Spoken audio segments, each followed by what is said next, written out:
এত কিছুর পরও ইসলামী ব্যাংক ঠিকই ২,৫০০ কোটি টাকা ঋণ পেয়েছে। তারা ১০,০০০ কোটি টাকা চেয়েছিল, সেখানে বাংলাদেশ ব্যাংক ২,৫০০ কোটি টাকা দিয়েছে।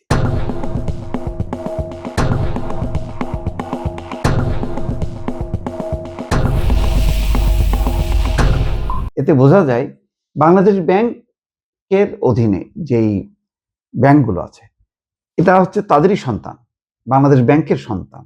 অভিভাবক বা বাবা মা হচ্ছে বাংলাদেশ ব্যাংক, আর ব্যাংকগুলো হচ্ছে তাদের সন্তান। এখন এই সন্তানরা যদি বেয়াদবি করে, এই সন্তানরা যদি নিয়ম না মেনে তারা এর কোলে ওর কোলে আশ্রয় নেয়, বিশেষ করে এটা বাণিজ্যিক প্রতিষ্ঠান, এটা কোনোভাবে রাজনৈতিক প্রতিষ্ঠান না।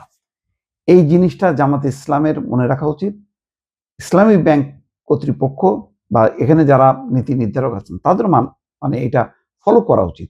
আর 10টা ব্যাংকের মতনই এখানে হবে। এখানে ওই এস আলম হুড় করে তার গ্রামের লোক, পটিয়ার লোক বা আওয়ামী লীগের লোক যাই হোক না কেন ঢুকাইলে বলে, এবং সেখানেও কিন্তু জামাতের বহু নেতাকর্মীরা ছিল যারা চাকরি পাইছে, তাদেরকে বের করে আবার আর এক এটা হলে কোনো প্রফেশনালিজম থাকবে না এবং ব্যাংকের মতন থাকবে না, এবং এটা নিয়ে আন্তর্জাতিক অঙ্গনেও প্রশ্ন উঠবে। বাংলাদেশের ব্যাংক ব্যবসার ক্ষেত্রে ব্যাংক খাতের স্বচ্ছতা, জবাবদিহিতা এবং তার প্রফেশনালিজম নিয়ে প্রশ্ন উঠবে।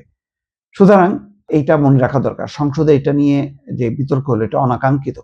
কেন স্বরাষ্ট্রমন্ত্রীকে বলতে হলো যে এখানে 2 দফা 11,000, 22,000 কোটি টাকা নেওয়া হয়েছে নির্বাচনের সময় নির্বাচন পরিচালনার কাজে, এবং কোথা থেকে টাকা এসছে, কোন কোন গ্রুপকে দেওয়া হয়েছে, সবই এটা মানে প্রকাশ পেয়েছে।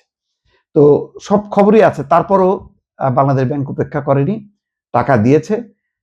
বাংলাদেশ ব্যাংকে থাকা ইসলামী ব্যাংকের চলতি হিসাবে এই টাকা দেওয়া হয়েছে। এর ফলে ব্যাংকটির চেক নিষ্পত্তি আবার চালু হয়েছে। বাংলাদেশ ব্যাংক এবং ইসলামী ব্যাংক সূত্র এটা বলছে। ইসলামী ব্যাংকের শীর্ষ কর্মকর্তা বলছেন যে নগদ টাকার চাহিদা বেশি তৈরি হয়েছে, টাকা জমা নেই বললেই চলে, সবাই তুলতে চাইছেন। এমন পরিস্থিতি চলতে থাকলে শাখা বন্ধ রাখা ছাড়া বিকল্প থাকবে না। পরিস্থিতি মোকাবেলায় দ্রুত সিদ্ধান্ত নিতে হবে যাতে গ্রাহকদের আস্থা ফিরতে পারবে। অবশ্যই এই ক্ষেত্রে প্রধান দায়িত্ব হচ্ছে জামাত ইসলাম, তাদেরকে গুটায় নিতে হবে।